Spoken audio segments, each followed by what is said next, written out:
JB here. Hope was doing outstanding. December 6th, 2024, about 8:53 on this fine Friday morning. Talk really quick about the market, some names I'm looking at, go from there. Take a look at the S&P futures. We're in the red for most of the morning and then reverse course after the jobs report for November came in above expectations, backward, upward revisions to the October number. And uh, it's a seems like every day it's just what the doctor ordered. So not too strong that one would worry that maybe the Fed's going to turn more hawkish, but just strong enough to alleviate concerns that, hey, maybe the economy might be heading to a recession or whatever. That, I mean, it was only 8 months ago or whatever where some of the data people start pulling out that R word. So good stuff here heading into the weekend. And then we have to start looking to the Fed meeting in a week and a half. So that'll be the next big catalyst. You'll start hearing rumblings over the weekend, the Santa Claus rally.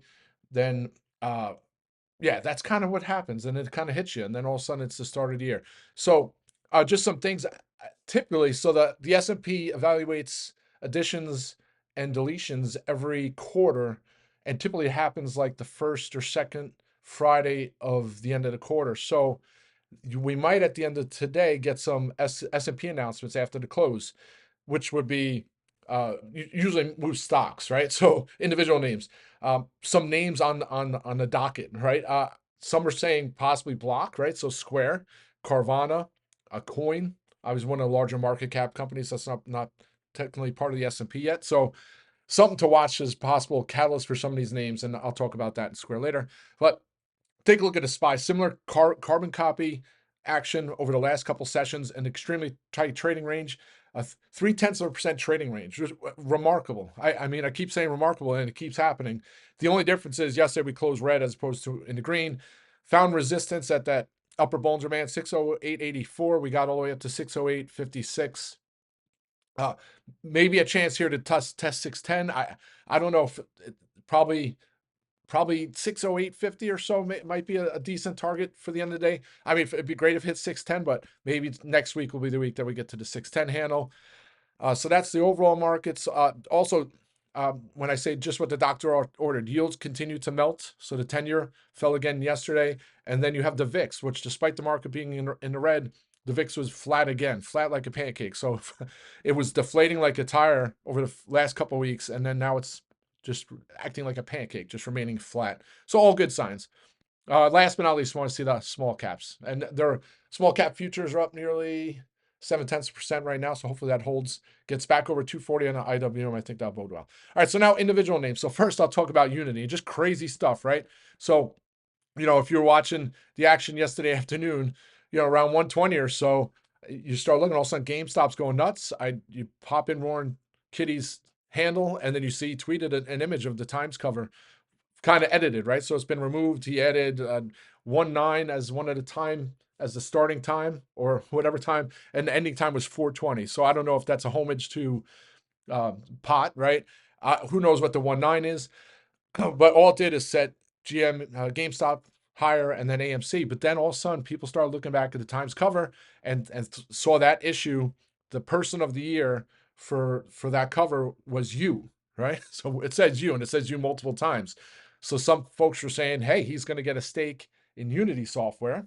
So, I'm watching it, and I was mentioning yesterday afternoon, Tim's is posting, we've been in you for a while. I'm Unity. And he's saying, wow, premiums. And then I go, look, I'm like, what the heck is going on? And just hundreds of thousands of calls traded on you on the call side and the premiums. So my calls, I locked some of those in the day before for $1.30 or whatever. And all of a sudden they were just taking off and the stock was up 7%, but the calls were up 300%. So just remarkable stuff. And, I think I posted in the chat room, but I'll do another post here. Why is this not going? But I mean, you look at the move in the calls at 1:30. So at first I didn't realize the connection correlation. And once someone posted that thing, I said, oh, that's why. So I've been saying it for the last couple sessions, hey, maybe I'm going to get some later dated strikes on you. But for now, probably I might lock a couple more in at the open if the premiums are still elevated and then just holds, right? So that's kind of the thought process there. It's kind of I wouldn't say comical or ironic or just maybe it's luck, but I was in Chewy calls when he did the Chewy picture, right, on Twitter. And now he's doing this picture. And I was in Chewy calls before it was announced he had a Chewy steak. They just posted a picture of the dog. And now he posted a picture of this article, and he does these kind of cryptic tweets. And does this mean he's got a stake in Unity? I don't. I mean, you look at Unity, it's some.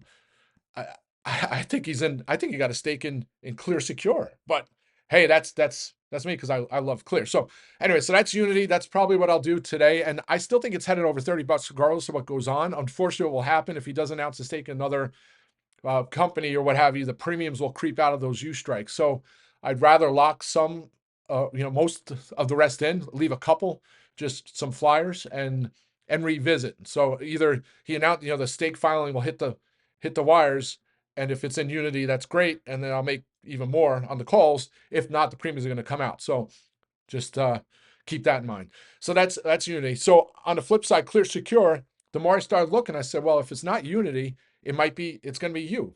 And a lot of call contracts. There was a lot of call volume. JDS posted it in the chat room. I'll tag him later. Him or her. The call, there was a huge block hit like 2 days ago or day before. Uh, my thoughts on you, and unfortunately, I still have January 45s from back pre-earnings. I had locked some others in. It was a nice runner since August. But they reported great earnings, and I guess some of the concerns is that they continue to have a decline in membership retention. Right, I think it went down to 81% from 82%. But people look at that and they think, wow, this, their business eventually they're going to the retention rate is going to go to 78. But they're growing. I think it was 2 million extra ads. And then the other part of it is, I think there was more clarity around how much money the company is spending for some of these credit card benefit programs. So they have loyalty programs and programs from these credit card companies, like I remember Amex, and some of these others give free Clear memberships, right? And so it's pretty much they're subsidizing that to give free memberships so that they can get retention later down the line. So that's what they did, and I think that was some of the reason why the stock sold up. But either way, their compounded annual growth rate is off the charts. Their fundamentals, they brought back 4 million shares last quarter, and it has an 18% short interest. And then I always talk about this. Someone's paying Bloomberg. That's my thoughts, just my opinion. I'm not making outlandish accusations, but they continue to come out with negative articles on Clear Secure with the same narrative, right? And one time, one person got through their checkpoint, and it was this whole big bear case on how Clear's program doesn't work. Like how bad the Clear Secure program works in airports, and then 2 years later, the TSA is letting them do to sign on people for TSA pre-check. So I never get it. So I think in November they did another article. Oh, the declining Clear Secure's membership is declining. This company is whatever, just a bearish article. I can go on rants for a while, but this is some of the reason why you see I'm bullish this name. It has an 18% short interest, fundamentally sound, throwing off free cash flow outside of last quarter because they had to pay the commitments for the credit cards. I like this name. And then to boot, and this is the final, I would say the nail in the coffin, but it's a tight Bollinger Band setup. So if you look at the Bollinger Bands, they are getting extremely tight. And when you get tight Bollinger Bands, it usually precedes a large outside move. I mean, it could be downward, but I think it's to the upside. So added those strikes yesterday afternoon. Took me a little bit to get some fills. The spreads were wide, but I think it heads higher regardless of what goes on with this Roaring Kitty situation. All right, so that's that. Move on quick to Peloton. Upgraded this morning from sell to neutral at UBS. They raised their price target to $10 from $250. Like, that's crazy.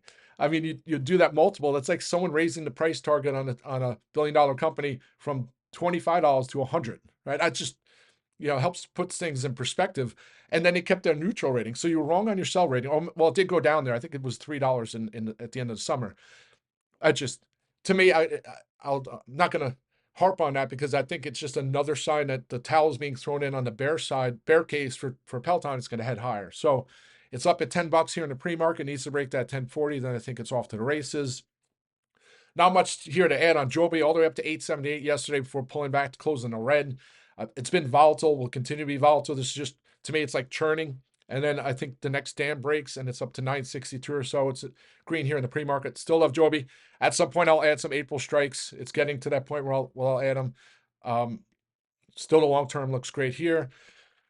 And then blocks. So Square. So I talked about Square already, but the possibility of an inclusion in the S&P, I think that'll be a boost. All the way up to 100 in the pre-market yesterday, then 99 and change. Couldn't break through the 100 handle, then succumbed to the pressure with the rest of the crypto names. I think this trade's almost on its own merits, and I don't think a lot of the crypto stuff is baked into the stock. So I think it heads much higher. Once it breaks 100 and holds, I'll add some more strikes. And then still looking to get TripAdvisor calls. Similar, I think there's going to be some kind of catalyst down the line. It's under its 50-day moving average. It's buy. I was saying it yesterday. Lots of sayings in the investment world, but buy when it's cold, sell when it's piping hot, or whatever. I forget the last part of that saying goes. But at one point, Trip's going to get hot, and I'm going to wish I've gotten in. So, and right now it's right near historical lows. I think that's a good opportunity. Fiverr disappointing yesterday. It traded pretty much the inverse of the day before, where it seemed like it was just bid the whole day. There was no sellers. And yesterday it was all sellers and no bidders. Still like the setup here. I still think it heads over 40 in the coming weeks. And then some other names. Still looking at TravelZoo. TravelZoo was up 4% yesterday. I'm going to get something before the end of the year to play for a move into the mid to high 20s, and then if not higher. A great story. I think that's it. I'm running out of breath. Yeah. Oh, and gold. So gold bounced overnight. It actually hit overnight. It was, I think it was down over 1%. Hit some lows and it's bounced like $30 since. I keep going on and on about it, and maybe 15 years from now I'll be right about it. But I think it's going to happen. I don't know if it's going to be, to the end of this year or next year, or the year after. But at some point it's going to be a big pull, and the inexpensive put contracts that are far out of money are going to pay big. So. I was looking yesterday to add some more January puts. I'll continue to be patient, but don't be surprised if I add some positions, play for downside on GLD. And that's it, folks. Let's have a great day. I'll be back on audio later. Rock and roll.